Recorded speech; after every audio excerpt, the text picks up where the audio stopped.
Hey, I'm Kimberly Holmes, CEO of Marriage Helper, and this is the second video in our series of Should Christians Separate? In the first video, we covered what I believe are the questions behind the question when someone's asking that. When they're saying, should a Christian separate? There's really probably an underlying reason they're asking that question, a greater question behind the question. And I believe that there's three things that I've thought of so far that people are really asking when they're asking that. And the first is they're looking for a reason to separate. They're looking for the Bible or scripture or a person to approve reasons they've already thought in their mind of, I should separate. For more on that, be sure to see video 1. But in this video, we're going to be talking about the second question behind the question I believe people are looking for, which is, my husband or my wife is wanting to leave. They're wanting out of the marriage, and I don't want them to leave. So I'm looking for reasons Christians should not separate so that I can share that with my husband or my wife to get them to stay. And here's what I want to encourage you with. If that is your situation, don't. You might be thinking, what do you mean, don't? That's my one out. We're both Christians, and maybe if I can appeal to my spouse in the sense of our religion and our beliefs, then it will convict them so much that they won't want to leave, that they would feel too guilty to leave because they don't want to live in sin. Therefore, I can get them to stay. Here's what's actually going to happen. If you start looking for scriptures, looking for reasons, Googling all of that kind of stuff for all of the reasons God says to not separate, and then you shove that in your husband or your wife's face and you say, see, these are all the reasons God's going to be mad at you or unhappy with you. Here's all the reasons you're going to be sinning if you leave me. How do you really think that's going to play out?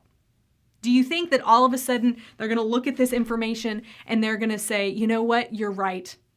I shouldn't, I can't, I'm just going to stay? Probably not.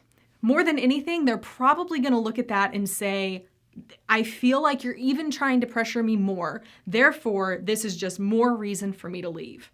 Or in the small chance that they do look at that and they say, you know what, you're right, God doesn't want me to do that, then they are probably going to stay, but they don't really want to. They're going to stay and resent it. They're going to stay, but your marriage is still going to be miserable. And I don't think that's really what you're looking for either. It's never a good idea to take verses and try and shove them down your spouse's throat to try and get them to do what you want them to do. So you might be thinking, well, what am I supposed to do? Am I just hopeless here? Should I just allow my spouse to leave and for us to be separated? Is that what you're saying to do? Not at all. I think there's a better way to handle this, though. Here's my recommendation to you. I recommend and encourage you to reach out to someone who is a good friend to your spouse, or a pastor that your spouse respects, or a mentor that your spouse respects and likes and has a relationship with. Not someone that you have a relationship with, someone that your spouse has a relationship with.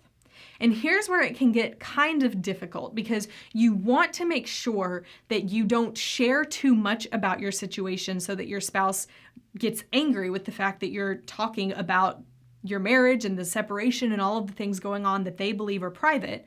But you also want to be able to share enough with someone you trust that they understand what's going on.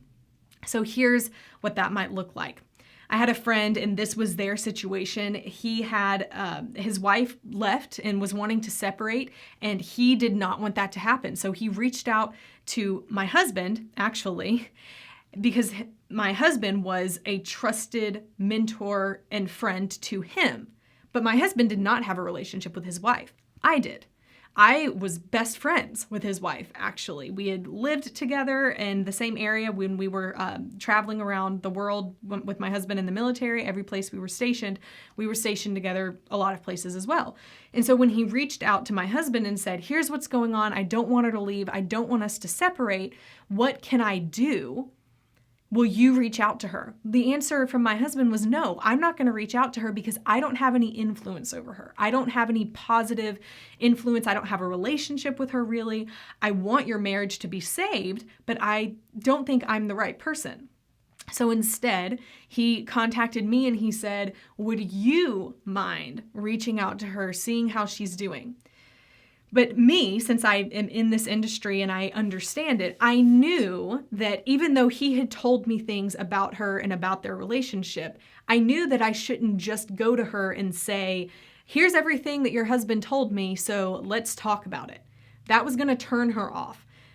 Number one, she would become more angry with him. But number two, she was automatically going to get defensive towards me, and it wasn't going to make anything better. So instead, I knew to start the conversation with just, how's life? How are you doing? Tell me about what is going on. How can I be there for you? And then when she organically brought it up in conversation, I knew not to take sides. I knew not to let her convince me that he was evil or anything like that. I knew to be non-biased, which is hard because she's a friend and he's a friend. But the ultimate goal was the marriage. So you might be saying, well, how can I make sure that happens with whoever I talk to about talking to my spouse? You want to choose someone who's wise, someone who has dealt with this stuff before, someone who you trust to be able to talk to, you personally talk to them. And maybe you don't share everything about your marriage. I actually encourage you not to, but you share just enough. Maybe it's something as simple as, hey, my husband and I are going through a difficult time right now, and there's been some talks about possible separation, and I just want to know if you would be able to reach out to him, but don't mention that I told you this. I would appreciate if you would keep what I'm telling you confidential, but if you would reach out to him and see if he might open up to you about it, and if you could encourage him for us to work this out. That's where I would start. But you need to find someone you trust. You need to find someone who's wise. You need to find someone who's going to help you save the marriage, who believes that the marriage should be saved. So that's my recommendation. If you're looking for reasons for your spouse to not leave, then I wouldn't recommend you picking a bunch of scriptures and showing them to them in order to get them to stay. Instead, I recommend that either you start by just talking to him or her, talking to your spouse, and if that doesn't work, then I recommend that you go to a trusted person to intervene on your behalf. And in some circumstances, an actual intervention may be required. If there's an addiction going on, if there's something like that, then you may need an intervention. And if you want more information on that, you can go to marriagehelper.com. You can search the word intervention, and we have resources for you on understanding what that is, understanding how to do that correctly, and how to pull that off. If that's something you need, we have that available for you. If there's anything we can do to help, contact us at marriagehelper.com or give us a call at 866-903-0990. Otherwise, I'll see you on video 3 for the third part of Should Christians Separate?